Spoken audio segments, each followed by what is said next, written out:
Hello friends, कैसे हैं आप सब। हाँ जी, क्या हाल चाल है जी आप लोगों के। आई होप तो सब बढ़िया होंगे।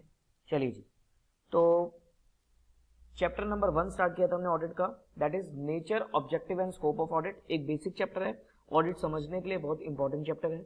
लास्ट क्लास में हमने मीनिंग ऑफ ऑडिट, उसके बाद हमने ऑडिट के ऑब्जेक्टिव्स क्या हैं, overall objectives of the auditor क्या होते हैं, और उसके बाद हमने स्कोप ऑफ ऑडिट, ये सब चीजें देखी थी। तो आज हम उसको आगे बढ़ाएंगे। आज जी, तो नेक्स्ट हमारा टॉपिक आता है aspects to be covered in audit. Aspects to be covered in audit. Sir, audit में क्या क्या चीजें, क्या क्या एरियाज कवर हो जाते हैं, ऑडिट के अंदर क्या क्या एरियाज कवर्ड हो जाते हैं। पढ़ो, ब्रॉडली अगर देखा जाए, वो कह रहे हैं the principal aspects to be covered in an audit concerning financial statement of accounts are the following. भाई, अगर तुम फाइनेंशियल स्टेटमेंट्स को ऑडिट कर रहे हो तो कौन कौन से एरिया, कौन कौन से एस्पेक्ट्स कवर हो जाते हैं, वो यहां पर लिखे हुए हैं। पहला point, an examination of the system of accounting and internal control. Auditor सबसे पहले क्या करेगा जी, अकाउंटिंग सिस्टम को चेक करेगा, इंटरनल कंट्रोल सिस्टम को चेक करेगा, क्योंकि सर अकाउंटिंग सिस्टम और इंटरनल कंट्रोल सिस्टम चेक करके ही ऑडिटर ये आइडेंटिफाई कर पाएगा कि भाई क्या अकाउंटिंग ठीक तरीके से हो रही है या नहीं हो रही है, क्या अकाउंटिंग सिस्टम में कोई कमियां तो नहीं है, क्या मैनेजमेंट की जो पॉलिसीज बन रही है, जो इंटरनल कंट्रोल सिस्टम है, क्या उनके अंदर ही तो कोई कमियां नहीं है। तो क्या कहता है, वो कहता है an examination of the system of accounting and internal control to ascertain whether it is appropriate for the business and helps in properly recording all the transaction। क्या जो सिस्टम बनाया जा रहा है वो appropriate है या नहीं है, और क्या सिस्टम के अकॉर्डिंग ट्रांजेक्शंस प्रॉपर्ली रिकॉर्ड हो पा रही है या नहीं हो पा रही है। Point number 2, reviewing the system and procedures to find out whether they are adequate and comprehensive, and incidentally whether material inadequacies and weakness exist to allow fraud or error going unnoticed। ठीक है जी, फिर auditor क्या करता है जी, auditor जो system है, जो procedure है, उनको भी रिव्यू करता है, उनको भी चेक करता है, और ये चेक करता है कि क्या वो सिस्टम जो है वो एडिक्वेट है या नहीं, क्या वो कॉम्प्रिहेंसिव है या नहीं। कॉम्प्रिहेंसिव मतलब होता है डिटेल, कॉम्प्रिहेंसिव का मतलब होता है डिटेल, क्या वो सिस्टम डिटेल है या नहीं। वेदर कोई भी कोई मटेरियल इनएडिक्वेसीज, मटेरियल इनएडिक्वेसीज, इनएडिक्वेसीज मतलब गलती, कि कोई भी मटेरियल मतलब इंपॉर्टेंट, कोई भी बड़ी गलती, कोई भी वीकनेस ऐसी तो नहीं है कि जिसकी वजह से फ्रॉड हो जाए, जिसकी वजह से ऑर्गेनाइजेशन में क्या हो जाए, फ्रॉड हो जाए। तो सिस्टम के अंदर पता लग जाती है कि भाई अगर देखो सिस्टम ही वीक होगा, सिस्टम के अंदर ही कंट्रोल्स नहीं होंगे, तो ऑब्वियसली गलती होने के चांसेस होंगे। सर, सिस्टम के अंदर कंट्रोल होने का मतलब क्या होता है। देखो जी, एक बहुत बड़ी ऑर्गेनाइजेशन के बारे में सोचो कि एक बड़ी ऑर्गेनाइजेशन है जहां पर अलग अलग डिपार्टमेंट्स बने हुए हैं। ये एक बड़ी ऑर्गेनाइजेशन है, इसके अलग अलग डिपार्टमेंट्स बने हुए हैं, परचेज अलग हो गया, सेल्स अलग हो गया, एचआर अलग हो गया, मार्केटिंग अलग हो गया, फाइनेंस अलग हो गया, प्रोडक्शन अलग हो गया, ऐसे अलग अलग डिपार्टमेंट बने हुए हैं। जिस डिपार्टमेंटल हेड का जो काम है वो वही करेगा, कि भाई परचेज वाला सेल में टांग नहीं अड़ाएगा, सेल वाला एचआर में टांग नहीं अड़ाएगा, एचआर वाला मार्केटिंग में टांग नहीं अड़ाएगा, ऐसे एक दूसरे में टांग नहीं अड़ाएंगे। मैं ये कह रहा हूं कि उनके कामों में टांग नहीं अड़ाएंगे, लेकिन उनसे कम्युनिकेट तो करके चलेंगे, उनसे कम्युनिकेट तो करके चलेंगे, क्योंकि वो तो एसेंशियल है, वो तो जरूरी है। अब परचेज है, परचेज फाइनेंस वाले से कम्युनिकेट करेगा ही करेगा कि भाई सामान खरीदने के लिए पैसा है या नहीं। परचेज वाला प्रोडक्शन से भी कोऑर्डिनेट करेगा कि भाई प्रोडक्शन कितनी है, उसके लिए कितने मटेरियल की जरूरत है। ऐसे ही सेल्स वाला, ऐसे मतलब ये आपस में कनेक्टेड तो होते हैं, कोऑर्डिनेट तो करते हैं, कोऑपरेट तो करते हैं, लेकिन वो एक दूसरे के कामों में टांग नहीं अड़ाते। इसके लिए मैनेजमेंट ने क्या कर रखा है, एक सिस्टम बना रखा है, एक सिस्टम बना रखा है कि भाई अगर मान लो परचेज वाले पर्सन को कोई चीज देखनी है तो वो सेल वाली की चीजें नहीं देख सकता, वो सिर्फ अपना ही लॉगिन करेगा, पासवर्ड डालेगा, मतलब अपनी ही एक्टिविटीज के ऊपर एक्सेस ले सकता है। ऐसे ही सेल वाला अपनी ही एक्टिविटीज के ऊपर एक्सेस ले सकता है। मतलब सिस्टम मैनेजमेंट ने इस तरीके से बना दिया कि कोई भी अनऑथराइज्ड पर्सन को एक्सेस नहीं मिलता, कोई भी अनऑथराइज्ड पर्सन को एक्सेस नहीं मिलता। मतलब अगर सेल की कोई चीज देखनी है तो सेल वाला बंदा ही देखेगा, परचेज वाला बंदा नहीं देख सकता। That is known as system. तो इस टाइप के सिस्टम को ऑडिटर क्या करता है, रिव्यू करता है, और इस टाइप के प्रोसीजर्स को भी रिव्यू करता है, क्योंकि सर सिस्टम से ही क्या निकल के आते हैं, फ्रॉड्स निकल के आते हैं। तो वो देखेगा कि कहीं कोई ऐसी कमी तो नहीं रह रही है, या कोई ऐसी पॉइंट तो नहीं है जो छूट जाए और जिसकी वजह से फ्रॉड आ जाए। ठीक है जी। उसके बाद checking the arithmetical accuracy of the books of accounts by verification of posting balances etcetera. भाई अरिथमेटिकल एक्यूरेसी को भी चेक करना है। अरिथमेटिकल एक्यूरेसी मतलब कि क्या डेबिट क्रेडिट टोटल टैली हो रही है नहीं हो रही है, मतलब कोई सस्पेंस अकाउंट तो नहीं खड़ा। आई थिंक सस्पेंस अकाउंट समझते हो ना, trial balance debit credit match होते हैं, लेकिन अगर डिफरेंस आ जाता है तो उसको कहां डालते हैं, सस्पेंस अकाउंट में डालते हैं। तो ये चेक करना कि कहीं कोई सस्पेंस अकाउंट तो नहीं खड़ा। एरिथमेटिकली बुक्स ऑफ अकाउंट्स हमारे ठीक है या नहीं, जो बैलेंस निकाले जा रहे हैं क्या वो मैथमेटिकली, क्या उनकी कैलकुलेशंस ठीक है या नहीं, वो भी चेक करेगा। उसके बाद verification of authenticity and validity of transaction entered into by making an examination of entry in the books of accounts with the relevant supporting documents. कि जो भी ट्रांजेक्शन हो रही है पहले तो ये चेक किया जाएगा क्या वो ट्रांजेक्शन ऑथेंटिक है या नहीं, क्या वो ट्रांजेक्शन ऑथेंटिक है या नहीं। देखो ये इंटरनल कंट्रोल पॉलिसी का पार्ट होता है। मैनेजमेंट इंटरनल कंट्रोल पॉलिसी बनाती है। फॉर एग्जांपल मैनेजमेंट ने परचेज के ऊपर पॉलिसी बना दी कि भाई जब भी परचेज, एक एग्जांपल है पॉलिसी का कि मान लो जब भी परचेज कि सर जब भी परचेज अबव 50 लाख होगी, 50 लाख से ऊपर का कोई अगर सामान खरीदा जा रहा है तो उसके लिए आपको जनरल मैनेजर की अप्रूवल की जरूरत है, जीएम के अप्रूवल की जरूरत है। और अगर मान लो परचेज 1 करोड़ से ऊपर की होगी तो उस केस में आपको सीईओ की अप्रूवल की जरूरत है। ऐसे कुछ पॉलिसी बना दी। तो ऑडिटर ये चेक करेगा कि भाई ट्रांजैक्शन ऑथेंटिक है या नहीं। मान लो परचेज मैनेजर ही 50-50 लाख से ऊपर का सामान खरीदे जा रहा है लेकिन उस वाउचर पे जनरल मैनेजर के साइन नहीं है तो वो ट्रांजैक्शन जो है वो ऑथेंटिक नहीं है। मैं ये नहीं कह रहा ट्रांजैक्शन गलत एंटर करी है, भले ही उसकी सपोर्टिंग डॉक्यूमेंट अवेलेबल हो लेकिन वो transaction as per management internal control policy authentic नहीं है। तो ऑडिटर क्या करेगा, ऑथेंटिसिटी ऑफ ट्रांजैक्शन चेक करेगा और साथ साथ वैलिडिटी ऑफ ट्रांजैक्शन चेक करेगा। वैलिडिटी कैसे पता लगेगी कि सर जो भी बुक्स ऑफ अकाउंट्स में एंट्री डल रही है उसके कोई सपोर्टिंग डॉक्यूमेंट्स होने चाहिए कि अगर परचेज कर रहे हो तो परचेज का बिल होना चाहिए, किसी को सेल कर रहे हो तो सेल का एग्रीमेंट होना चाहिए आपस में। तो मतलब सपोर्टिंग डॉक्यूमेंट्स के साथ क्या होता है जी, चेकिंग करी जाती है, वेरिफिकेशन और वैलिडिटी ऑफ ट्रांजैक्शन को चेक करना। उसके बाद ascertaining that a proper distinction has been made between the items of capital and of revenue nature. भाई कैपिटल नेचर की आइटम होती है जैसे कि फिक्स एसेट को परचेज करना या फिक्स एसेट में कोई ऐसी एडिशन कराना जिससे उनकी एफिशिएंसी बढ़ जाए, वो सब क्या होता है, कैपिटल नेचर की आइटम होती है। ऐसी रेवेन्यू नेचर की आइटम होती है तो उनको ऑडिटर चेक करेगा कि क्या there is a proper distinction between capital and revenue items. कहीं ऐसा तो नहीं कि रेवेन्यू नेचर की आइटम है उसको कैपिटलाइज किया जा रहा है या कैपिटल नेचर की आइटम है उसको खर्चे माने जा रहे हैं रेवेन्यू में डाला जा रहा है। तो ये सब चीजें भी ऑडिटर चेक करके चलेगा। पढ़ो इसे, ascertaining that a proper distinction has been made between the items of the capital and revenue nature and that the amount of various item of income and expenditure adjusted in the accounts corresponding to the accounting period। ठीक है जी, उनके amount वगैरह को check कर लो। उसके बाद comparison of the balance sheet and profit and loss account और other statement with the underlying record कि जो भी फाइनेंशियल स्टेटमेंट्स बनी है वो क्या एज पर अकाउंटिंग रिकॉर्ड्स बनाई गई है या नहीं बनाई गई। अंडरलाइंग रिकॉर्ड्स मतलब जो भी अकाउंटिंग रिकॉर्ड्स अवेलेबल है, जो भी डेटा अवेलेबल है, जो भी डॉक्यूमेंट्स अवेलेबल है, क्या उनको कंसीडर करके ही फाइनेंशियल स्टेटमेंट्स बनाई जा रही है या नहीं जा रही है, in order to see that they are in accordance therewith. ठीक है जी।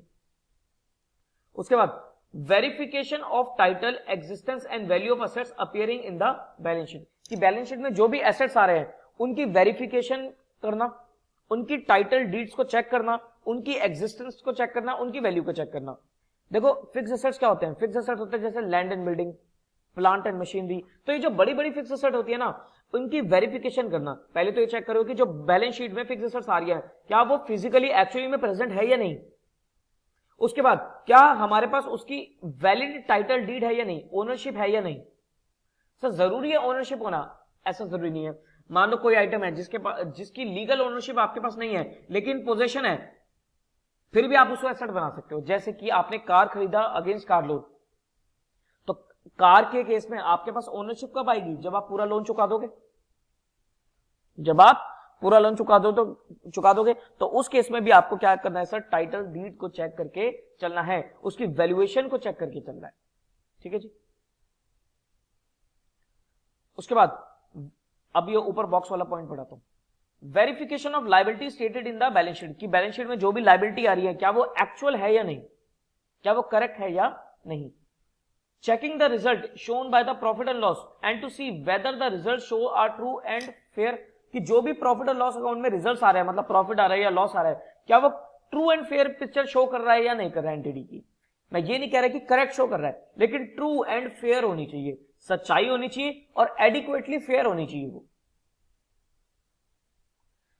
Where the audit is of corporate body, corporate मतलब कंपनीज, अगर मैं कंपनीज की बात करूं तो where the audit is of corporate body conforming that the statutory requirements have been complied with और नॉट, कि अगर कंपनीज की बात करूं तो सर कंपनीज एक्ट 2013 को फॉलो किया है या नहीं किया है, कंपनीज एक्ट 13 के प्रोविजन को फॉलो किया है या नहीं किया है।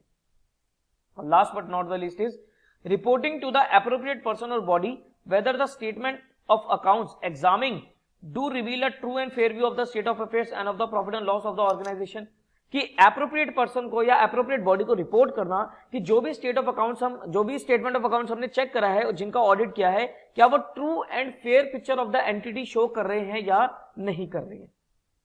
पॉइंट समझ में आता है, पॉइंट समझ में आता है, ओके। तो ये थे हमारे पास एस्पेक्ट्स ऑफ ऑडिट। अब एक हमारे पास टर्म निकल के आती है, सर ये असर्शंस क्या है। असर्शंस, देखो जी, असर्शंस का अगर मैं डेफिनेशन पढ़ूं तो क्या कहता है कि it refers to the representation by management explicit और otherwise that are embodied in the financial statement as used by the auditor to consider different type of potential misstatement that may occur. Assertion का मतलब क्या होता है, assertion का मतलब होता है कि वो एरियाज जहां पर मैनेजमेंट ने ऑडिटर को कुछ रिप्रेजेंटेशन दी है, लेकिन ऑडिटर को इस एरिया में क्या है, शक है, उस एरिया में क्या है, शक है, क्योंकि ऑडिटर को लगता है कि भाई यहां पर गड़बड़ी हो सकती है, फिर वो मैनेजमेंट से क्या कर रहा है, कम्युनिकेट कर रहा है, तो उस एरियाज को क्या बोलते हैं, असर्शन बोलते हैं। फॉर एग्जांपल, एक बड़ी ऑर्गेनाइजेशन का ऑडिट हो रहा है जिसकी कई सारी ब्रांचेस हैं, उसकी एक ब्रांच है लेट अस से जम्मू एंड कश्मीर में, और बैलेंस शीट में एक प्लांट एंड मशीनरी आ रही है 1 करोड़ रुपए की, बैलेंस शीट में एक प्लांट एंड मशीनरी आ रही है 1 करोड़ रुपए की।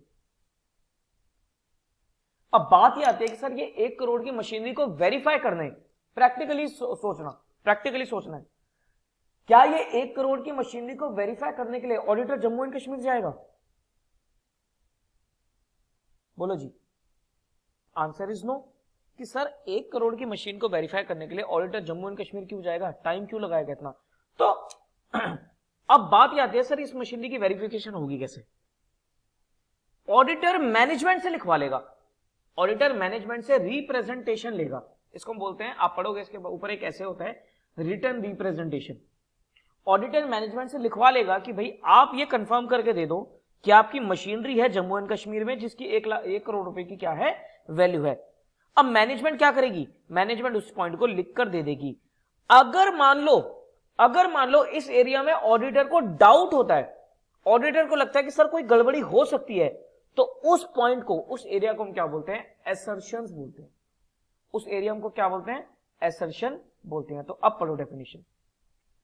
वो कहता है sir assertion it refers to the representation by management explicit और अदरवाइज दैट आर एम्बॉडिड मतलब grouped in the financial statements as used by auditor to consider different type of potential misstatement that may occur। अब ऊपर बढ़ो point, वो कह रहा है assertion किस टाइप की हो सकती है। assertion about the account balances at the period end, जो at the end of the accounting period जो भी account balances आ रहे हैं उनके बारे में क्या क्या assertions हो सकती है। सबसे पहले उनकी existence की assertion हो सकती है। existence किस की, सर assets की, लाइबिलिटी की, इक्विटी इंटरेस्ट वेदर एग्जिस्ट और नॉट, कि जो भी एसेट्स दिखा रखे हैं, लाइबिलिटी दिखा रखे हैं, जो भी इन्वेस्टमेंट्स दिखा रखे हैं, इक्विटी इंटरेस्ट मतलब इन्वेस्टमेंट्स, क्या वो एक्चुअली में एग्जिस्ट करती है या नहीं करती। उसके बाद राइट एंड ऑब्लिगेशन के बारे में असर्शन हो सकती है कि जो भी एसेट्स हम दिखा रहे हैं, जो भी एसेट्स हम दिखा रहे हैं, क्या मैनेजमेंट के पास, क्या एंटिटी के पास उसकी राइट्स है या नहीं। जो भी लाइबिलिटीज दिखा रहे हैं, क्या वो एक्चुअली में ऑब्लिगेशन टू पे है या नहीं। तो एंटिटी होल्ड और control the right to assets and liabilities or obligation of the entity. उसके बाद कंप्लीटनेस, कि all the assets, liabilities, equity interest that should have been recorded have been recorded और नॉट, कि जो भी एसेट्स है, जो भी लायबिलिटी है, इन्वेस्टमेंट्स है, जो रिकॉर्ड होनी चाहिए थी, क्या उसको प्रॉपरली रिकॉर्ड कर लिया गया है या नहीं कर लिया गया। उसके बाद वैल्यूएशन एंड एलोकेशन, की जो भी एसेट्स और लायबिलिटीज या इन्वेस्टमेंट्स की वैल्यू को दिखाया जा रहा है, क्या वो एप्रोप्रिएट है या नहीं, और एनी रिजल्टिंग वैल्यूएशन और allocation adjustment are appropriately recorded और नॉट, कि कोई भी अगर उसके अंदर एडजस्टमेंट आती है या कोई भी उसके अंदर पॉइंट आता है, क्या वो प्रॉपरली अकाउंट फॉर कर लिया गया है या नहीं कर लिया गया है। इसे हम क्या बोलते हैं, असर्शंस बोलते हैं। असर्शंस के बारे में आप चैप्टर नंबर 3 है ऑडिट डॉक्यूमेंटेशन एंड एविडेंस, वहां पर पूरा डिटेल में से पढ़ोगे। वहां पर आपको पता लगेगा सर असर्शन के केस में ऑडिटर को क्या क्या डॉक्यूमेंट करके चलना पड़ता है, क्या क्या एविडेंसेस को ऑब्टेन करना पड़ता है। ये तो हमने देख लिया ना, असर्शन मतलब शक वाला एरिया हो गया। अब इस शक वाले एरिया को मतलब ऑडिटर अपने आप को सेटिस्फाई करने के लिए क्या क्या डॉक्यूमेंटेशन करेगा, क्या क्या एविडेंसेस को ऑब्टेन करेगा। ठीक है जी, तो ये था हमारे पास aspects to be covered during the audit. एक बार इसको दोबारा रिवाइज करते हैं, यहां से रिवाइज करो कि sir aspects to be covered in an audit, क्या क्या एस्पेक्ट्स ऑडिट में कवर होते हैं। पहला point, an examination of the system of accounting and internal control, कि इंटरनल कंट्रोल और अकाउंटिंग के सिस्टम को एग्जामिन करना। उसके बाद verification of authenticity and validity of transaction, की भाई जो भी ट्रांजेक्शन डल रही है, जो भी ट्रांजेक्शन को एंटर किया जा रहा है, क्या वो ऑथेंटिक है या नहीं, क्या वो वैलिड है या नहीं। ऑथेंटिक मतलब अप्रूवल उसका है या नहीं, वैलिड मतलब क्या उसके सपोर्टिंग डॉक्यूमेंट्स अटैच है या नहीं।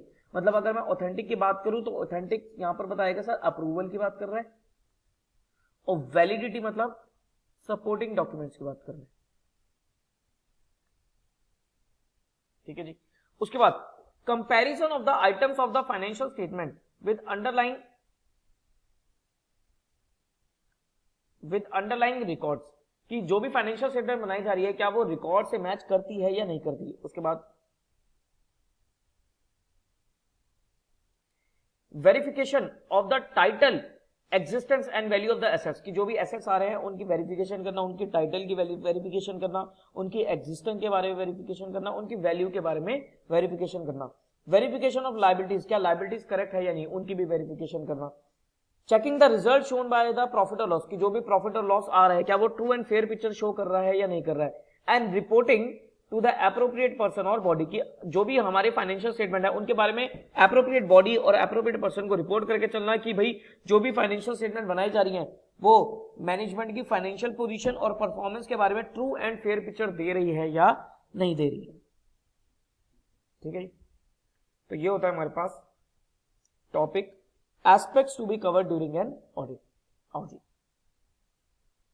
अब उसके बाद आता है हमारे पास टाइप्स ऑफ ऑडिट, कितने तरीके के ऑडिट होते हैं हमारे पास। देखो जी, वो कह रहा है audit is not legally obligatory for all type of business organisation or institution.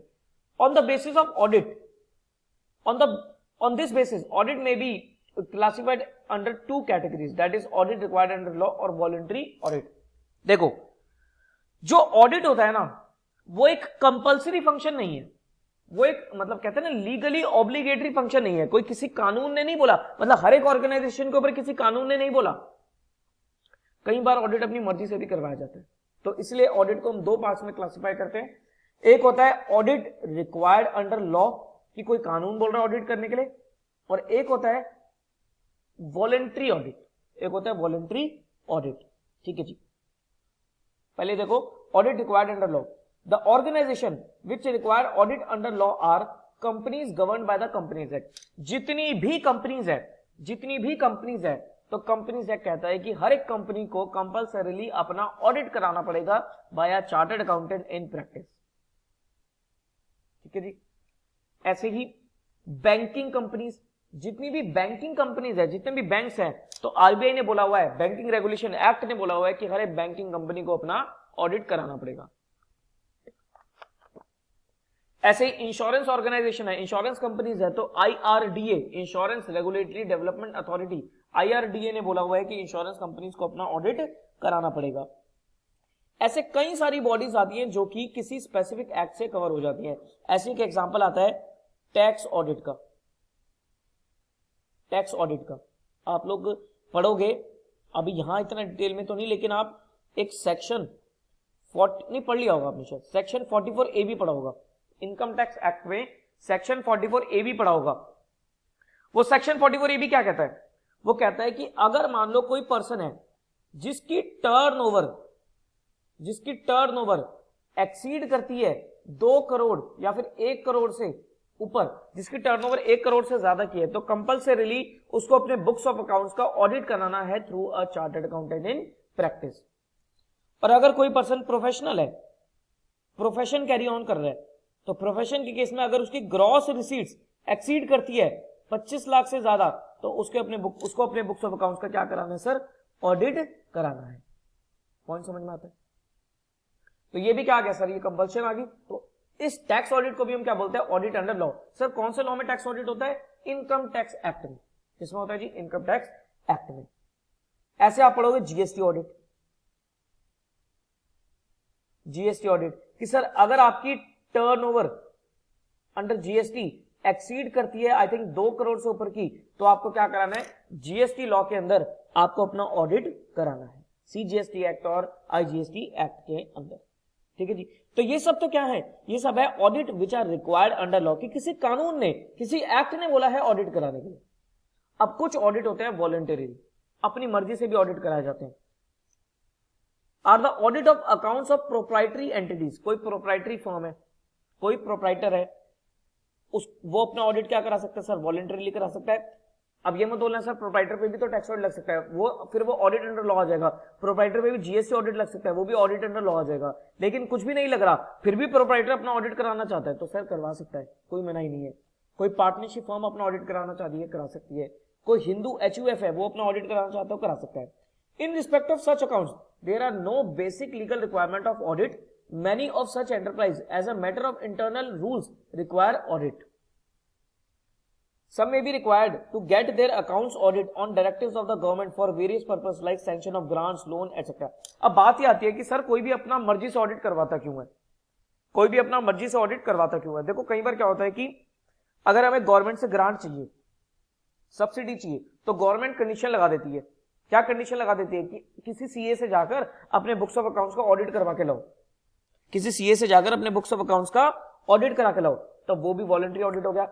अब गवर्नमेंट ने कंडीशन लगाई है, डायरेक्टिव इशू करी है, एक्ट नहीं कह रहा कोई। ऐसे ही बैंक्स, आपको बैंक से लोन लेना है तो बैंक भी कंडीशन लगा सकते हैं कि पहले अपने बुक्स ऑफ अकाउंट्स को क्या करा लो, ऑडिट करा लो। और इसके अलावा भी कई सारे इंपॉर्टेंट एडवांटेजेस होते हैं, जैसे कि फ्रॉड्स एंड एरर्स को देखना, अपने बिजनेस को लंबे समय तक आपको चलाना है तो उसके अंदर जो कमियां हैं उन सबको ढूंढना। ठीक है जी, पढ़ो।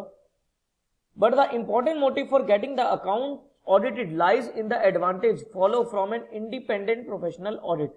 This is perhaps the reason why large number of proprietary and partnership firms get their accounts audited. Government company has some special feature, we'll see later on. Okay, आगे देखो,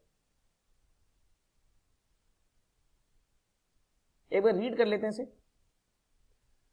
वो कह रहा है, as already stated, auditor should get the scope of his duties and responsibility defined by obtaining instruction in writing. देखो मैंने बताया था आपको लास्ट वीडियो में कि स्कोप कौन डिसाइड करता है, मैनेजमेंट और ऑडिटर मिलकर डिसाइड करते हैं। तो वो स्कोप भी क्या होता है सर, रिटन फॉर्म में होना चाहिए, लिखित में होना चाहिए, ताकि ऑडिटर को अपना दायरा पता हो कि मुझे क्या क्या चीजें देखनी है और उसी स्कोप के हिसाब से वो अपनी ऑडिट रिपोर्ट भी दे सके। Also it is always a wise precaution to state in the report accompanying the balance sheet of the proprietary or partnership firms or other similar organization the nature of work carried out and explain the important feature of the financial statement on which a report has been made. तो वो यही कह रहा है कि भाई इसी case में अगर किसी प्रोप्राइटर का, किसी पार्टनरशिप फर्म का वॉलंटरी ऑडिट किया जा रहा है तो उस केस में भी स्कोप को प्रॉपरली डिफाइन कर लेना चाहिए, सो दैट फ्यूचर में किसी भी तरीके की कोई दिक्कत ना आए। क्योंकि स्कोप बनाने से ऑडिटर आधी चीजों से रिलीव हो जाता है। कल को कोई ऑडिटर के ऊपर ये क्वेश्चन नहीं उठा सकता, उंगली नहीं उठा सकता कि सर ऑडिटर ने गड़बड़ी कर दी, ऑडिटर ने गड़बड़ी कर दी। ठीक है जी। Furthermore, to ensure that the report will brought to the notice of all concern, the account should bear the reference on to the report. ठीक है जी, आगे बढ़ो। A special reference is necessary for non-profit making institution like school, club, hospital.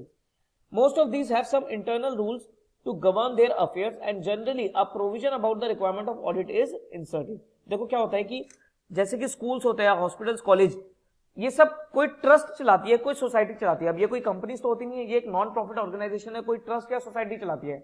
तो trust या society हमेशा अपने bye laws से चलती है, बाय लॉज से चलती है। बाय लॉज मतलब रूल्स एंड रेगुलेशन, कि ट्रस्ट अपने रूल्स एंड रेगुलेशन बना लेती है, कोई भी सोसाइटी है वो अपने रूल्स एंड रेगुलेशंस को ड्राफ्ट कर लेती है। तो जनरली उन रूल्स एंड रेगुलेशन में वो एक ऑडिट का भी पॉइंट डाल देती है, क्योंकि ट्रस्टीज है, ट्रस्टीज वो ये चाहते हैं कि भाई जिस पर्पस के लिए हमने एनजीओ बनाई है, जिस पर्पस के लिए हमने एनपीओ बनाई है, क्या वो पर्पस को मीट किया जा रहा है या नहीं जा रहा है, कहीं अंदर कोई फ्रॉड तो नहीं हो रहा, कोई दिक्कत परेशानी तो नहीं हो रही है।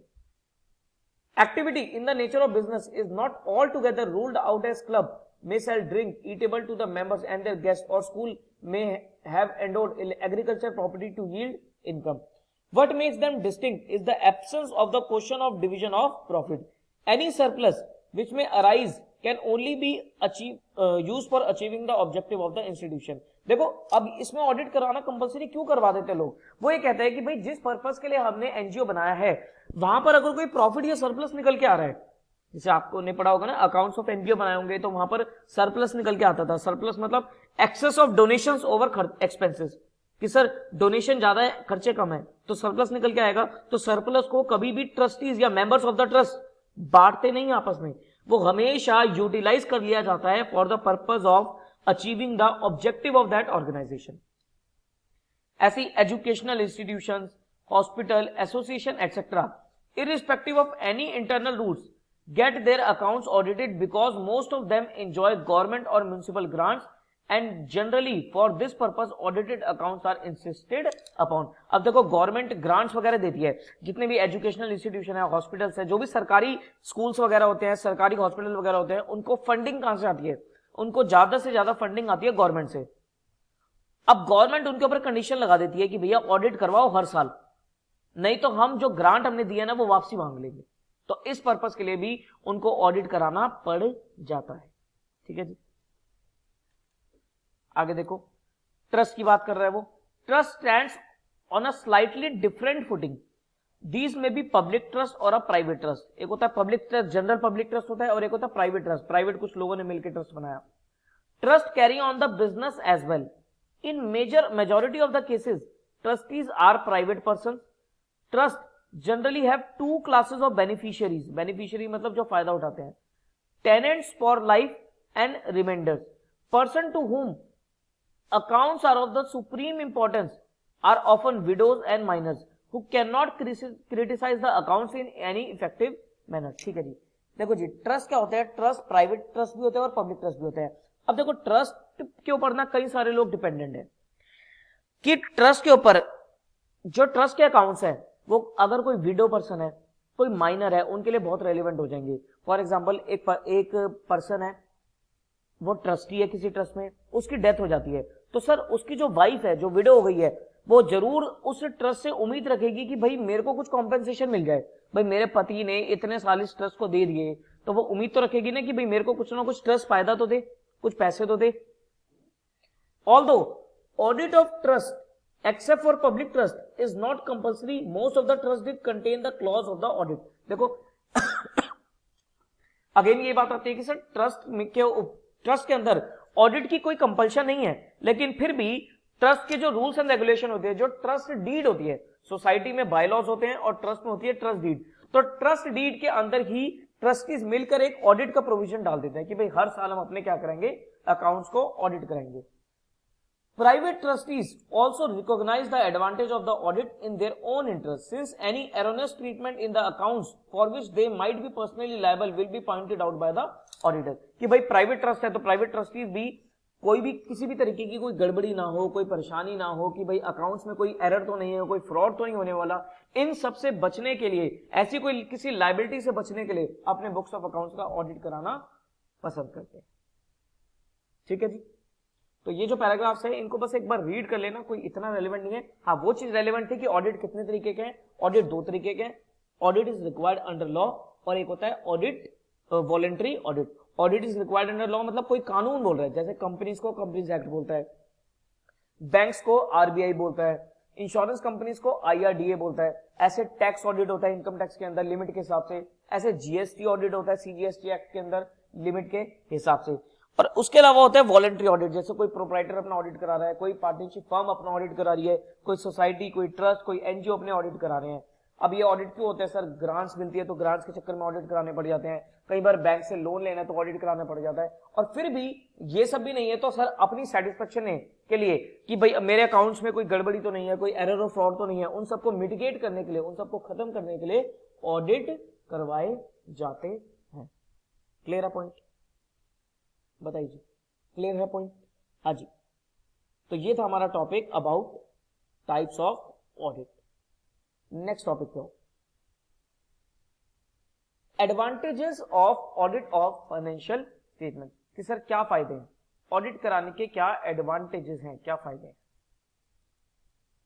The chief utility of audit lies in the reliability of financial statement on the basis of which the state of affairs may be easy to understand.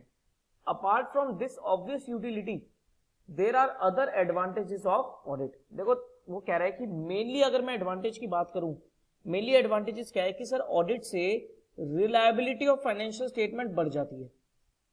भाई ऑब्वियस ही बात है ना, मान लो आप किसी कंपनी में इन्वेस्ट करना चाहते हो, आप किसी कंपनी में इन्वेस्ट करना चाहते हो तो आप सबसे पहले क्या मांगोगे? आप सबसे पहले फाइनेंशियल स्टेटमेंट्स मांगोगे। किस लिए मांगोगे?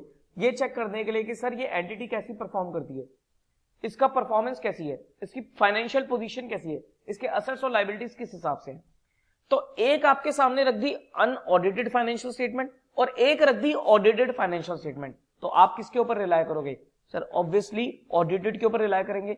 वाई? क्योंकि सर ऑडिटेड फाइनेंशियल स्टेटमेंट किसी इंडिपेंडेंट पर्सन ने, आई होप इंडिपेंडेंट वर्ड समझ गए, इंडिपेंडेंट पर्सन जो कि ऑर्गेनाइजेशन से कहीं भी रिलेटेड नहीं है, कि जो ऑडिट हुआ है वो किसी इंडिपेंडेंट पर्सन ने किया है, तो इंडिपेंडेंट पर्सन से अगर फाइनेंशियल स्टेटमेंट्स का की चेकिंग हो गई है तो वो और ज्यादा क्या हो गई है? रिलायबल बन गई है। वो कह रहा है रिलायबिलिटी के साथ साथ there are some more advantages, और भी कई सारे एडवांटेजेस हैं। सम or all of these are considerably value even to those enterprise and organization where audit is not compulsorily and these advantages are given below. तो जब भी एडवांटेज का answer लिखोगे तो ऐसे मत शुरू कर देना कि सर एडवांटेज एज फॉलोज, आप लिखोगे कि द मेजर एडवांटेज या chief advantage of audit is that कि जो फाइनेंशियल स्टेटमेंट हो जाती है वो और रिलायबल हो जाती है, वो इजीली अंडरस्टैंडेबल हो जाती है। Apart from this there are some more advantages. देखो जब भी आपको आंसर शुरू करना है ना, एक तरीके से, एक प्रॉपर मैनर में आपको आंसर देनी चाहिए, ऐसे नहीं कि भाई कुछ भी लिखे जा रहे हो। ठीक है जी। अब देखो एडवांटेज क्या है। पहला point, it safeguards the financial interest of the person who are not associated with the management of the entities whether they are partners, share holders, bankers, FIs and public at large. देखो जी, audit से लोगों के financial interest की protection हो जाती है। Financial interest मतलब कि कुछ लोगों ने पैसा प्रोवाइड कर रखा है, फाइनेंस कर रखा है कंपनी को। अब किस किस ने फाइनेंस कर रखा है सर? पार्टनर्स हो सकते हैं, शेयर होल्डर्स हो सकते हैं, बैंकर्स हो सकते हैं, फाइनेंशियल इंस्टीट्यूशन हो सकते हैं और जनरल पब्लिक हो सकते हैं। इन सब ने क्या करा है सर? फंडिंग प्रोवाइड कर रखी है, पैसा प्रोवाइड कर रखा है, तो उनके पैसा क्या हो जाता है? उनके पैसे की प्रोटेक्शन हो जाती है, क्योंकि ऑडिटर अपने आप बता देगा कि भाई क्या गड़बड़ी है क्या नहीं गड़बड़ी है। अगर उनको लगता है सर गड़बड़ी है तो वो कोशिश क्या करेंगे कि जल्दी से जल्दी अपना पैसा विड्रॉ कर ले, अपना पैसा निकाल ले। पॉइंट समझ में आया कि जो ऑडिट है वो सेफगार्ड करता है। क्या है सेफगार्ड करता है? Financial interest of the person who are not associated with the management, जो कि मैनेजमेंट से जुड़े हुए नहीं है, वो भी इंडिपेंडेंट है, जैसे पार्टनर्स हो गए, शेयर होल्डर्स हो गए, बैंकर्स हो गए, एफआईज हो गए and public at large etcetera. Next point, it acts as a moral check on the employees from committing defalcations or embezzlement. Defalcation और embezzlement का मतलब होता है सर चोरी। मतलब ऑडिट होने से ना जो एम्प्लॉयज ये सोच रहे हैं कि हम चोरी कर लेंगे, जो कैशियर ये सोच रहा है कि मैं कैश का गमन कर दूंगा, कैश का घपला कर दूंगा, उनके ऊपर एक मॉरल चेक आ जाता है, उनके ऊपर एक डर क्रिएट हो जाता है कि सर अगर मैंने ऐसा किया तो ऑडिट में पकड़ा जाऊंगा, ऑडिट में पकड़ा जाऊंगा, तो एक मॉरल चेक भी आ जाता है एम्प्लॉयज के ऊपर। ठीक है, next, audited financial statement of accounts are helpful in settling liability for taxes, negotiating loans or for determining the purchase consideration of a business. देखो जी, मान लो किसी कंपनी का, किसी एंटिटी का टैक्स में केस लगा हुआ है, टैक्स अथॉरिटी के साथ केस लगा हुआ है, कोई भी केस टैक्स में ले लो, मान लो इनकम टैक्स में डिपार्टमेंट से, इनकम टैक्स एक्ट में केस लगा हुआ है, असेसमेंट चल रही है। अब बात यह आती है कि सर क्या लायबिलिटी को फिक्स किया जाए, तो इनकम टैक्स डिपार्टमेंट मांगता है कि अपने ऑडिटेड फाइनेंशियल स्टेटमेंट ले आओ, कि जो आप टर्नओवर आपने डिक्लेयर करी है ना, हम ये चेक करेंगे कि क्या ऑडिटेड फाइनेंशियल स्टेटमेंट के हिसाब से भी वही टर्नओवर डिक्लेयर्ड है या नहीं है। तो जब भी आपको लायबिलिटी ऑफ टैक्सेस को सेटल करना होता है, तो उस केस में भी आपके ऑडिटेड अकाउंट्स क्या आते हैं सर, काम आ जाते हैं। लोन की नेगोशिएशन करानी होती है भाई, लोन पे रेट ऑफ इंटरेस्ट की नेगोशिएशन करानी होती है, बैंक से जब भी लोन की नेगोशिएशन चाहिए होती है कि लोन इतना चाहिए, बैंक कहता है इतना मिलेगा, हम कहते हैं नहीं हमें इतना चाहिए, रेट ऑफ इंटरेस्ट वगैरह, तो ये सब चीजें भी ऑडिटेड फाइनेंशियल स्टेटमेंट के ऊपर बेस्ड होती हैं। और जब भी एंटिटी की परचेज कंसिडरेशन निकालनी होती है, परचेज कंसिडरेशन मतलब होता है कि सर एंटिटी अगर बिक रही है तो कितने में बिकेगी।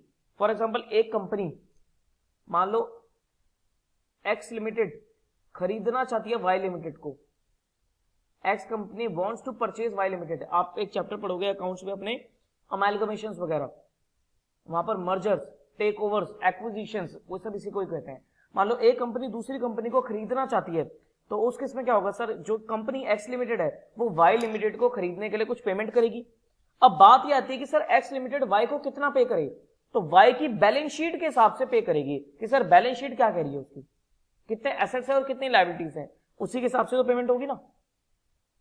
फिर बात यह आती है कि सर अगर पेमेंट उस हिसाब से होगी तो एक्स लिमिटेड वाई लिमिटेड की कौन सी बैलेंस शीट के ऊपर रिलाय करेगी, हमेशा x limited audited balance sheet के हिसाब से रिलाय करेगी। Purchase consideration audited balance sheet के हिसाब से निकाली जाती है।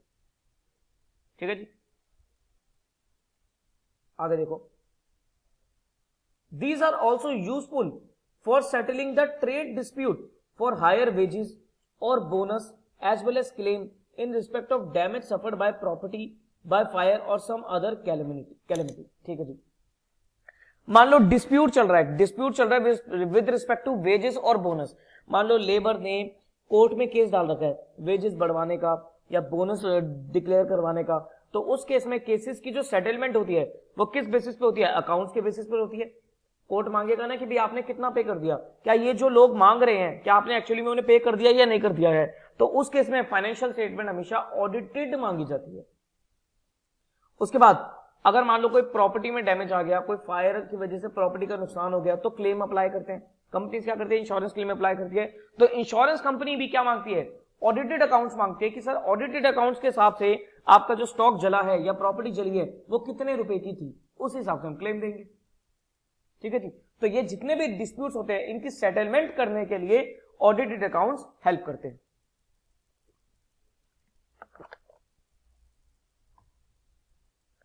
नेक्स्ट,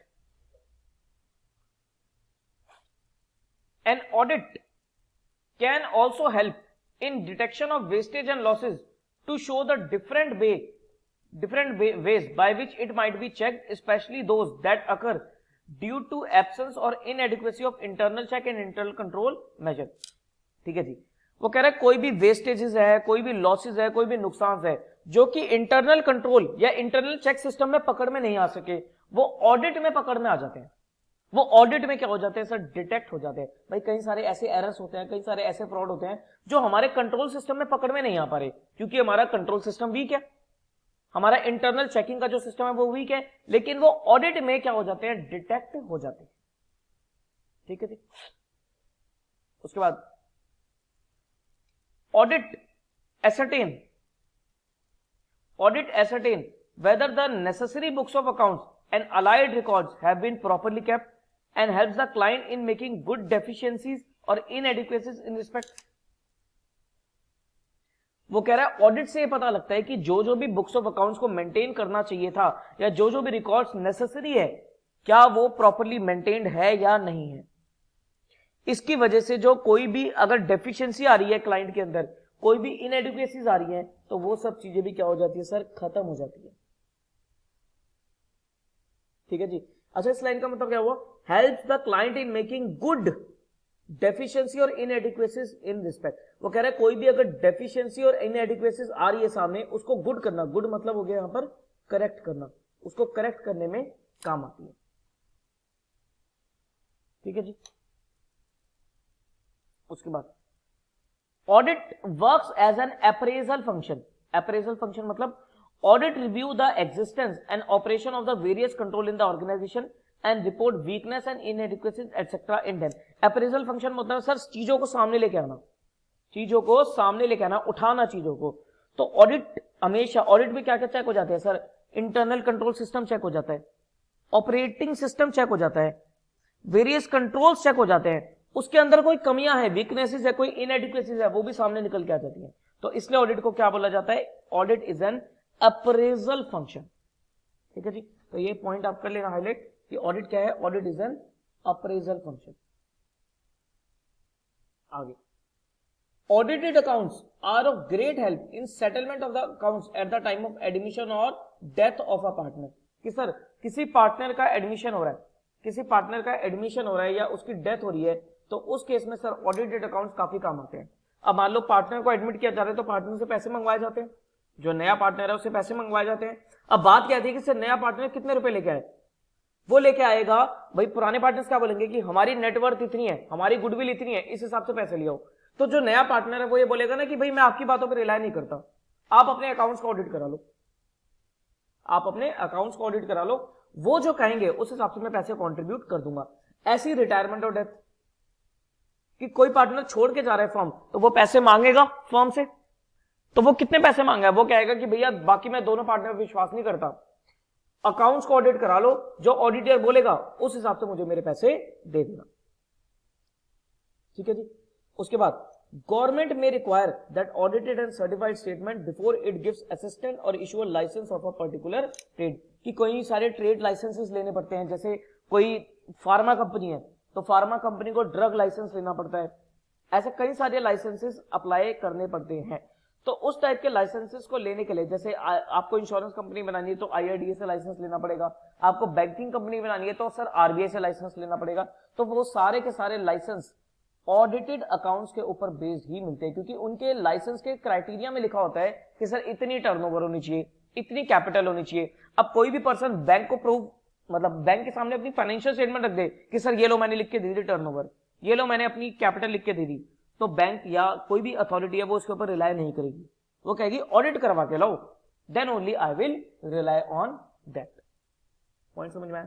तो ये क्या है हमारे पास, एडवांटेजेस ऑफ ऑडिट। दोबारा देखो क्या क्या एडवांटेजेस है। वो कह रहा है safe guard the interest of the person not associated with the management. वो लोग जो मैनेजमेंट से एसोसिएटेड नहीं है, जैसे कि बैंक्स जिन्होंने पैसा प्रोवाइड करा, basically FIs, shareholders, partners, इन सबके इंटरेस्ट की क्या हो जाती है सर, इन सबके इंटरेस्ट की प्रोटेक्शन हो जाती है। उसके बाद act as a moral check, act as a moral check on the employees. Employees के ऊपर एक मॉरल चेक आ जाता है कि भाई अगर कोई एम्प्लॉय सोच रहा है फ्रॉड करने की, कोई डिफॉल्केशन या एम्बेजलमेंट करने की, ये वर्ड आपको यही लिखने हैं, डिफॉल्केशन एंड एम्बेजलमेंट, इसका मतलब होता है चोरी। तो उसके ऊपर क्या आ जाता है, एक प्रेशर आ जाता है, एक डर आ जाता है बेसिकली सामने। उसके बाद helpful in settling the liability for tax, कि अगर कोई डिपार्टमेंट में, टैक्स डिपार्टमेंट अथॉरिटी के सामने केस लगा हुआ है तो उसकी सेटलमेंट कराने के लिए क्या होती है सर, मदद मिलती है।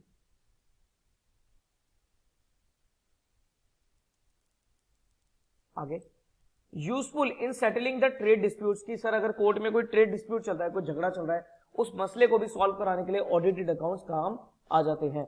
हेल्प इन डिटेक्टिंग वेस्टेज और लॉसेस, वेस्टेज और लॉसेस को डिटेक्ट करने के लिए, मिनिमाइज करने के लिए, मिटिगेट करने के लिए भी ऑडिटेड फाइनेंशियल स्टेटमेंट काम आ जाते हैं। और गवर्नमेंट में require audited and certified statement to issue certificate और लाइसेंस। कोई सर्टिफिकेट लेना है, कोई लाइसेंस लेना है, तो गवर्नमेंट हमेशा ऑडिटेड अकाउंट्स को डिमांड कर ही लेती है। ठीक है जी। तो ये है हमारे पास एडवांटेजेस ऑफ ऑडिट। तो अभी तक हमने आज क्या क्या देख लिया? आज हमने देख लिया sir aspects to be covered in an audit, types of audit और advantages of audit. Okay, next is your inherent limitations of audit. बताइए जी, इनहेरेंट लिमिटेशन ऑफ ऑडिट। अब ये पॉइंट क्या है?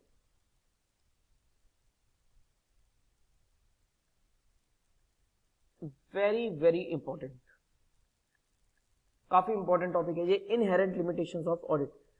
सर इनहेरेंट लिमिटेशन का मतलब होता है, इनहेरेंट मतलब होता है सर जो जुड़ी हुई है, जो कभी खत्म नहीं हो सकती, उसको बोलते हैं इनहेरेंट। लिमिटेशन मतलब कमियां, मतलब ऑडिट के अंदर कुछ ऐसी कमियां हैं, कुछ ऐसी लिमिटेशंस है जो जुड़ी हुई हैं, जो कभी हट ही नहीं सकती, जो कभी हट ही नहीं सकती। सर कहां पर लिखा है ये लिखा है ऐसे 200 के अंदर। अच्छा, एक और चीज पढ़ी थी हमने ऐसे 200 के अंदर, क्या पढ़ा था? Objectives of audit. तो सर ऑब्जेक्टिव्स ऑफ ऑडिट भी वहां पर लिखे हैं और इनहेरेंट लिमिटेशंस भी वहां पर ही लिखी हैं। अब ये पूरा नाम है ऐसे 200 का, overall objective of independent auditor and conduct of audit in accordance with standards on auditing. याद करना है ये नाम, याद करना पड़ेगा। ऐसे 200 overall objective of independent auditor and, ये वर्ड टू वर्ड याद करना होता है, इसमें आप कुछ मॉडिफाई नहीं कर सकते। And conduct of an audit in accordance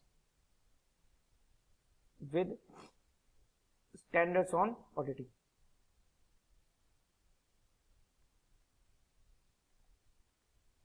ठीक है जी। सर अब ये इतने बड़े बड़े नाम कैसे याद होंगे? हो जाते हैं, आराम से हो जाते हैं, कोई दिक्कत वाली बात नहीं होती है। बार बार पढ़ोगे ना। अब मैं आपको क्या कराया करूंगा, मैं हर क्लास में स्टार्टिंग में आपको जितने भी ऐसे हम करते चले जाएंगे, सबसे पहले ऐसे के नाम याद करवाऊंगा, लिखवाऊंगा, सारे खुद लिखूंगा, आप रिकॉल करना, अपने आप याद हो जाएंगे। बार बार पढ़ते रहोगे अपने आप याद हो जाएंगे। ठीक है जी। तो क्या दोबारा पढ़ो, ऐसे 200 overall objective of independent auditor and conduct of an audit in accordance with standards on auditing, ऐसे 200। तो ऐसे 200 में क्या लिखा है सर? ऐसे 200 में लिखा है इनहेरेंट लिमिटेशंस ऑफ ऑडिट। वो कहता है क्या है inherent limitation? The auditor is not expected to and can not reduce audit risk to zero and cannot therefore obtain absolute assurance that financial statements are free from material misstatement due to fraud or error. This is because there are inherent limitations of audit. The inherent limitation of audit arises from. ठीक है जी। अच्छा, अब ये है कि inherent limitation है क्या? inherent limitation क्या है कि सर जो ऑडिटर है ना तो वो ऑडिट रिस्क को बिल्कुल जीरो कर सकता और ना ही वो एब्सोल्यूट एश्योरेंस दे सकता कि financial statement free from material misstatement है due to frauds and errors, कि फ्रॉड्स और एरर की वजह से जो मटेरियल मिसस्टेटमेंट्स आ रही हैं, मटेरियल मिसस्टेटमेंट मतलब कमियां, कि फ्रॉड और एरर की वजह से जो फाइनेंशियल स्टेटमेंट्स के अंदर कमियां आ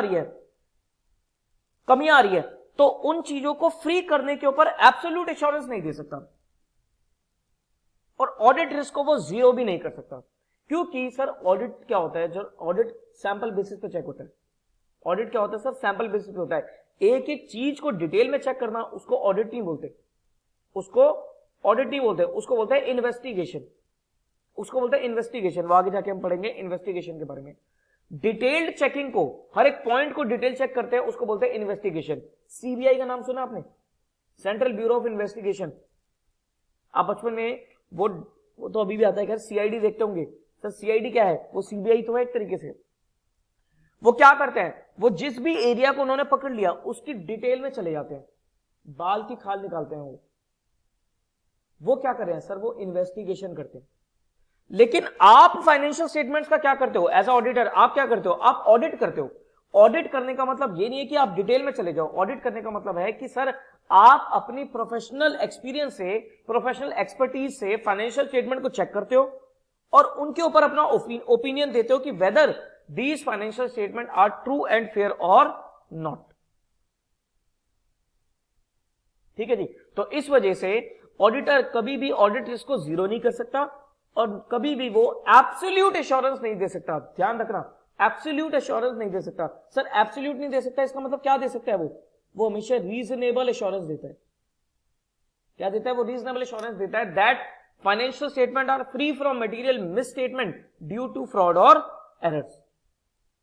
और इन्हीं को ही हम क्या बोलते हैं? Inherent limitation. अब बात क्या आती है सर, इनहेरेंट लिमिटेशन फिर आती कहां से? अराइजेस फ्रॉम, पहला point, the nature of financial reporting.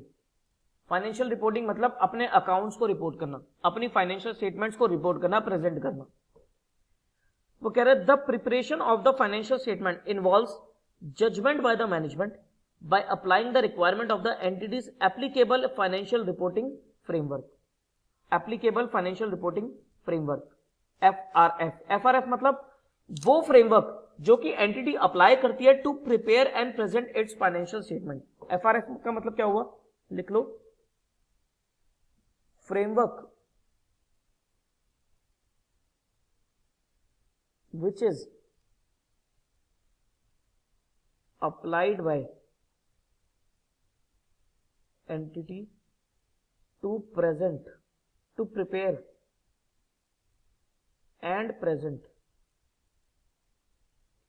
its financial statement. मतलब वो फ्रेमवर्क जो कि एंटिटी अप्लाई करती है to prepare and present its financial statement. तो वो ये कह रहा है कि फाइनेंशियल स्टेटमेंट बनाने के लिए, एफआरएफ के अकॉर्डिंग बनाने के लिए कई बार मैनेजमेंट को, कई बार क्या मोस्टली मैनेजमेंट को कुछ चीजों के ऊपर जजमेंट्स बनाने पड़ते हैं, एस्टिमेट्स बनाने पड़ते हैं, पॉलिसीज बनानी पड़ती है to the facts and circumstances of the entity. In addition many financial statements items involve subjective decisions, assessment or degree of uncertainty and there may be range of acceptable interpretation or judgement that may be made. और इसी वजह से financial statements की कई सारी item के अंदर subjectivity होती है, डिग्री ऑफ अनसर्टेनिटी होती है। तो इस वजह से क्या होता है कि सर 100% एश्योरेंस, एब्सोल्यूट एश्योरेंस नहीं दी जा सकती।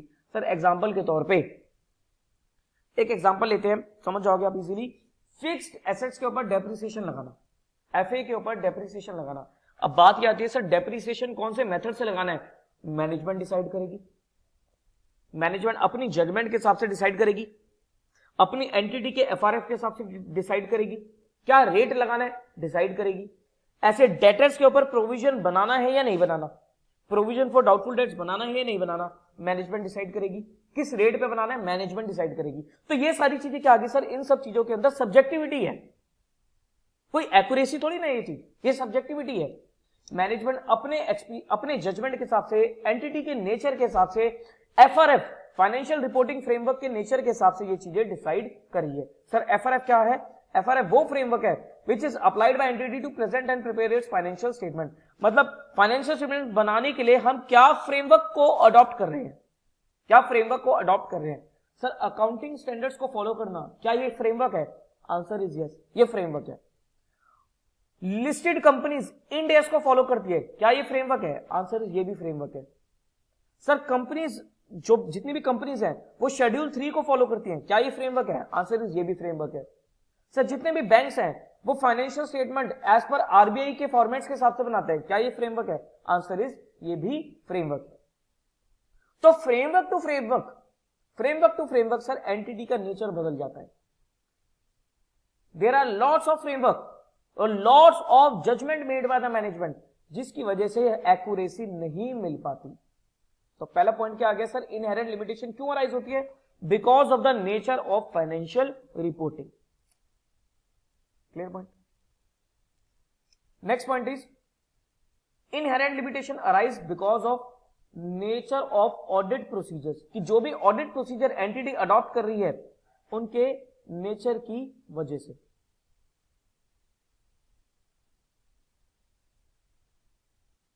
पढ़ो, वो कहते हैं there are practical and legal limitation on auditor's ability to obtain audit evidence.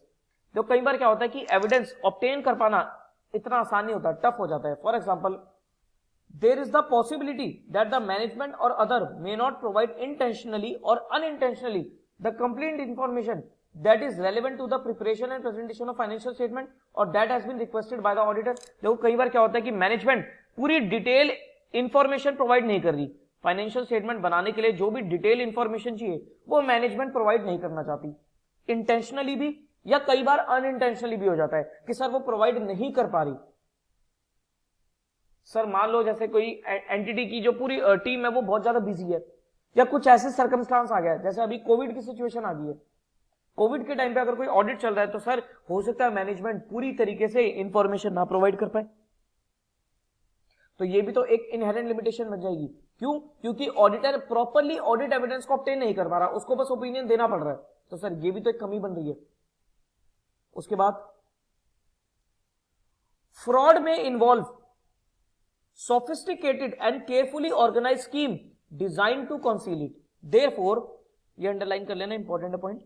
Therefore, audit procedure used to gather audit evidence may be ineffective for detecting an intentional misstatement that involves, for example, collusion to falsy documentation, which may cause auditor to believe that audit evidence is valid when it is not.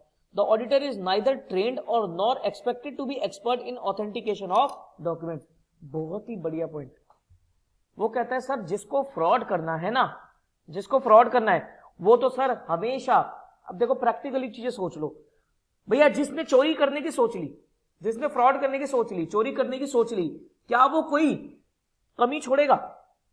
क्या वो कोई कमी छोड़ेगा? क्या को कहते हैं ना, क्या वो कोई सबूत छोड़ेगा? Answer is no. सर वो प्रॉपरली डिजाइन कर लेगा, प्रॉपरली डिजाइन कर लेगा फ्रॉड को ऐसा कि मैं पकड़ा ही ना जा सकूं। आपने एक फिल्म देखी होगी, बहुत फेमस फिल्म है धूम सीरीज, धूम सीरीज। अब उसमें मेरे को धूम 2 बहुत पसंद है। धूम 2 में क्या होता है सर, ऋतिक रोशन था, क्या करता था? चोरियां करता था। अब देखो कितनी स्मार्ट तरीके से वो चोरी करता था। क्या वो कोई सबूत छोड़ता था पकड़े जाने का? Answer is no. वो तो किसी बेवकूफी की वजह से, किसी बेवकूफी की वजह से वो पकड़ा गया, नहीं तो सर उसको पकड़ पाना मुश्किल था, उसको पकड़ पाना मुश्किल था। तो कहने का मतलब क्या हुआ कि सर जो फ्रॉड कर रहा है ना वो इतने डिजाइन तरीके से, मतलब इतनी बढ़िया तरीके से स्कीम बनाएगा कि वो पकड़ा ही ना जा सके। इसी वजह से कई बार क्या होता है कि ऑडिट एविडेंस को ऑब्टेन कर पाना इनइफेक्टिव हो जाता है, इनइफेक्टिव हो जाता है कि भैया ऑडिटर ने कोई डॉक्यूमेंट मांगा मैनेजमेंट से और मैनेजमेंट ने झूठा डॉक्यूमेंट इस तरीके से दे दिया, झूठा डॉक्यूमेंट इस तरीके से दे दिया कि सर ऑडिटर उस पर विश्वास कर गया। अब इसमें आप ऑडिटर की कमी नहीं निकाल सकते, क्योंकि ऑडिटर कोई एक्सपर्ट पर्सन इस चीज का नहीं है कि वो डॉक्यूमेंट्स को जज कर पाए।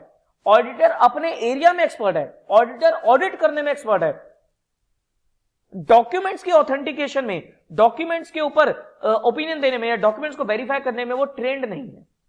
तो कई बार ऑडिटर को भी बेवकूफ बना लिया जाता है और इसी वजह से सर इनहेरेंट लिमिटेशन आ जाती है। ठीक है जी, पॉइंट समझ में आया? अगला पॉइंट, सर जो ऑडिट है ये बता दिया मैंने, is not a official investigation into एलिज्ड wrong doing. कि सर ऑडिट कोई इन्वेस्टिगेशन थोड़ी ना है। इन्वेस्टिगेशन कौन करता है? सर इन्वेस्टिगेशन करती है सीबीआई, जिनका काम इन्वेस्टिगेशन करना है। तो sir audit is not an investigation. Accordingly the auditor is not given specific legal power such as power of search which may be necessary for the purpose of investigation. देखो auditor के पास ये power नहीं होती है कि वो कहीं भी जाकर सर्च एंड सीजर कर ले, सर्च कर ले, रेड कर दे। जैसे आपको पता है ना, income tax authorities, income tax department, tax authorities क्या करती है? रेड करती है। सीबीआई भी क्या करती है? रेड करती है। लेकिन सर वो इन्वेस्टिगेशन डिपार्टमेंट है, वो इन्वेस्टिगेशन करते हैं। ऑडिटर के पास ये पावर नहीं है कि वो जाके रेड कर दे, सर्च कर ले। उसको तो मैनेजमेंट के साथ कम्युनिकेट करके चलना पड़ेगा, कोऑर्डिनेट करके काम करना पड़ेगा। तो सर ऑब्वियसली ऐसी चीज होगी तो लिमिटेशन आएगी। इसी वजह से ऑडिटर क्या होता है? एब्सोल्यूट एश्योरेंस नहीं देता। This is most important question. उसके बाद timeliness of the financial reporting and the balance between benefit and cost. The matter of difficulty, time और cost involve is not itself a valid basis for the auditor to omit audit procedure for which there is no alternative. देखो कई बार क्या होता है कि auditor के पास भी इतना टाइम नहीं होता, क्योंकि मान लो मैं ऑडिटर हूं, मेरी एक सीए फर्म है, मैं ऑडिटर हूं, ठीक है। अब मेरे पास एक ही ऑर्गेनाइजेशन का ऑडिट थोड़ी ना है, मेरे पास तो कई सारी ऑर्गेनाइजेशन का ऑडिट है। और मुझे पता है कि सर 2-3 महीने के अंदर ही सबके ऑडिट करना है, क्योंकि सर सबके 31 मार्च के बाद सबके ऑडिट शुरू हो जाते हैं और 30 सितंबर तक मुझे ऑडिट रिपोर्ट सबमिट करनी है। तो मेरे पास क्या है, मेरे पास लगभग कितने महीने हो गए, 6 महीने बचे हैं, और 6 महीने में मुझे कई सारी ऑर्गेनाइजेशन को ऑडिट करना है। तो मेरे पास क्या आ जाएगा सर, टाइम कंस्ट्रेंट आ जाएगा। तो टाइम कंस्ट्रेंट की वजह से भी मुझे कई बार कुछ ऑडिट प्रोसीजर को स्किप करना पड़ेगा। कई बार क्या होता है कि सर क्लाइंट से इतनी फीस नहीं मिल रही, तो auditor sir cost benefit analysis भी करेगा कि ज्यादा फीस तो दे नहीं रहा, तो कम टाइम में काम कंप्लीट करूं। ज्यादा पैसे नहीं मिल रहे तो सर ज्यादा रिसोर्सेज भी ना लगाऊं। ऑडिटर के रिसोर्सेज क्या होता है, ऑडिटर के रिसोर्सेज होता है टीम, जो वो बंदे भेजता है, टीम भेजता है, वो उसके रिसोर्सेज होते हैं कि सर कम पैसे मिल रहे हैं तो कम रिसोर्सेज में काम कर लो। तो ये भी सर क्या हो जाता है, एक फैक्टर बन जाता है फॉर इनहेरेंट लिमिटेशन। लेकिन ये कोई वैलिड रीजन नहीं होता कि सर पैसे नहीं मिल रहे, टाइम नहीं था या रिसोर्सेज नहीं थे। इसके लिए ऑडिटर को एक एडिक्वेट प्लानिंग करनी पड़ती है। तो आगे ये कह रहा है कि sir appropriate planning assist in making sufficient time and resource available for conduct of the audit. अब देखो ऑडिट तो सारे करने हैं कंप्लीट और सारे तरीके से करने हैं, तो उसके लिए क्या करना पड़ेगा, एडिक्वेट प्लानिंग करनी है, एक एप्रोप्रिएट प्लानिंग करके चलना पड़ेगा। Notwithstanding this, the relevance of the information, thereby its value tends to diminish over time, and there is a balance to strike between reliability of information and its cost। और जैसे जैसे time बढ़ता चला जाता है सर, उसकी information की reliability भी क्या होती है सर, कम होनी शुरू हो जाती है। Clear point. और उसके बाद other matters that affect the limitation of the audit are, in case of certain subject matters, limitation of auditor's ability to detect material misstatement are particularly significant. Such assertion or subject matter include क्या क्या है इसमें, fraud, particularly fraud involving senior manager or collusion। कई बार sir fraud के अंदर senior management involve है, वहां पर सर ऑडिटर ना अब कम्युनिकेट करे किससे, फंस गया वो। तो जब सीनियर मैनेजमेंट नहीं इन्वॉल्व है तो कम्युनिकेट करे किससे। उसके बाद एग्जिस्टेंस और completeness of related party relationship and transaction, कि भाई सेल परचेज जो करी जा रही है ना, वो रिलेटेड पार्टी से करी जा रही है। अब रिलेटेड पार्टी तो मैनेजमेंट बताएगी ना। For example X limited Y limited से सामान खरीदती रहती है, वाई लिमिटेड के साथ कई सारी ट्रांजेक्शन है, ठीक है, और मान लो जेड लिमिटेड के साथ भी है, और बाद में पता लगता है कि सर जो वाई लिमिटेड और जेड लिमिटेड में जो डायरेक्टर्स बैठे हैं ना, वाई और जेड में जो डायरेक्टर्स बैठे हैं वो एक्स के क्या है, भाई बंधु हैं। ये तो ऑडिटर को कैसे पता लगेगा, ऑडिटर कोई वाई और जेड में जाके थोड़ी ना पूछेगा, ऑडिटर को तो मैनेजमेंट बताएगी। और अगर मैनेजमेंट ने ये इंफॉर्मेशन को हाइड कर लिया तो सर लिमिटेशन तो आएगी ही आएगी। उसके बाद occurrence of non compliance with laws and regulations and future events or condition that may cause entity to cease to continue as going concern. कई बार लॉज और रेगुलेशंस को फॉलो नहीं किया जाता, कई बार ऐसे इवेंट्स हो जाते हैं जिसकी वजह से गोइंग कंसर्न इफेक्ट हो जाता है, जैसे कोविड-19 एक ऐसी सिचुएशन है जिसकी वजह से सर कई सारी एंटिटीज का गोइंग कंसर्न इफेक्ट हो रहा है।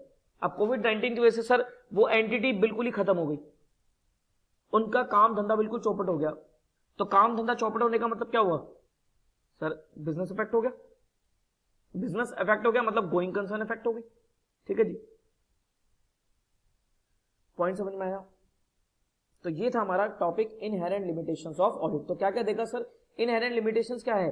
इनहेरेंट लिमिटेशन का मतलब हुआ कि audit risk cannot be reduce to zero, और auditor cannot give absolute assurance that financial statements are free from material misstatement due to fraud और एरर। ये लर्न कर लेना लाइन, ये जो पैराग्राफ लिखा है ना ये लर्न कर लेना अच्छे से। ठीक है जी, अब बात आती है सर ऑडिट लिमिटेशंस आती क्यों है, because of the nature of financial reporting, because of the nature of audit procedures. उसमें हमने 3 पॉइंट्स देखे, timeliness of financial reporting and balance between benefit and cost and other matters. ठीक है जी,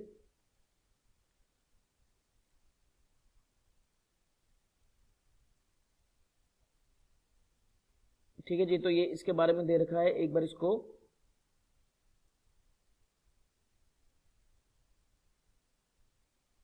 ये read out कर लेना, ये जो नीचे दे रखा है ना इसको रीड आउट कर लेना, ये इसकी समरी दे रही है। अब एक केस स्टडी दे रखी है, उस केस स्टडी को पढ़ते हैं। MNO Limited requested the auditor CAP to provide absolute assurance in respect of its 10 branches scattered in the Delhi and confirm that financial statements are free from material misstatement due to fraud or error advice। एक company है MNO Limited, उसने CAP को approach किया और CAP को उसने बोला कि हमारी फाइनेंशियल स्टेटमेंट्स, मतलब हमारी 10 ब्रांचेस है दिल्ली में, आप इनके ऊपर एक एब्सोल्यूट एश्योरेंस दे दो दैट सारी ब्रांचेस की financial statement free from material misstatement है ड्यू टू फ्रॉड और एरर। क्या ऑडिटर एब्सोल्यूट एश्योरेंस दे सकता है? Answer is no. क्यों नहीं दे सकता? Because of inherent limitations of audit. आपको लिखना पड़ेगा एज पर SA 200। रेफरेंस किसकी दोगे? रेफरेंस दोगे SA 200 की।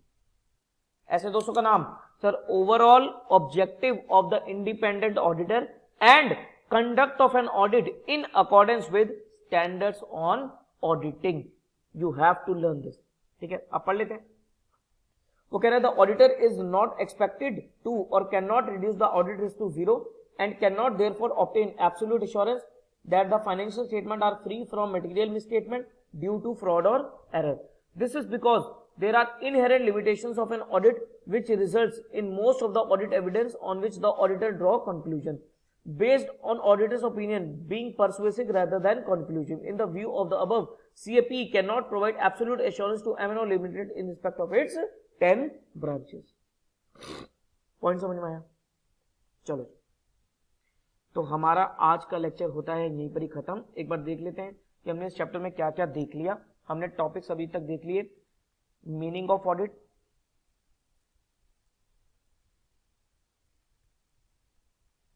उसके बाद हमने क्या देखा था?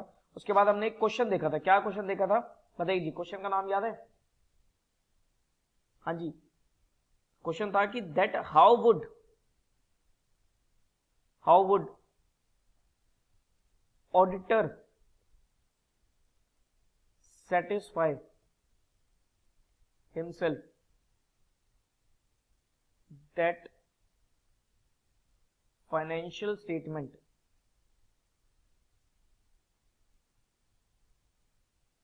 would not mislead anybody। ठीक है जी, ये क्वेश्चन देखा था। उसके बाद हमने क्या देखा था? ऐसे 200 में लिखे हुए हैं क्या? ऐसे 200 में लिखे हुए हैं objectives of audit, overall objectives of audit. Overall बोलेंगे इसे, overall objectives of audit. Okay, उसके बाद हमने देखा स्कोप ऑफ ऑडिट। तो ये सब तो हमने लास्ट क्लास में किया था और आज वाली क्लास में हमने इसके आगे बढ़ाया क्या? Aspects to be covered in an audit.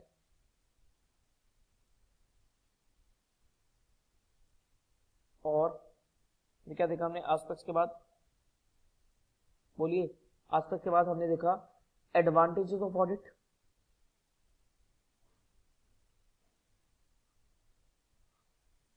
एक हमने देखा types of audit,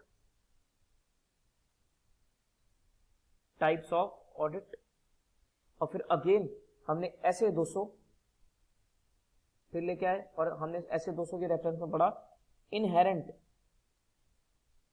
limitations of audit।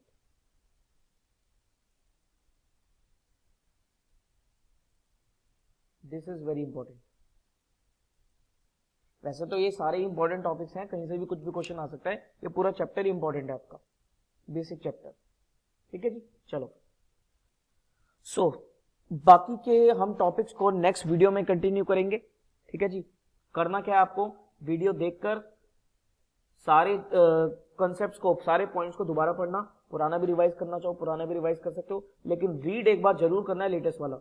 और उसके बाद जब रीड करोगे तो साथ साथ शॉर्ट नोट्स बनाते रहो। शॉर्ट नोट में क्या, कुछ नहीं, पॉइंटर्स लिखते रहो। देखो लिख लिख के क्या करेगा, लिख लिख के क्या होगा, आपको याद हो जाएंगी चीजें।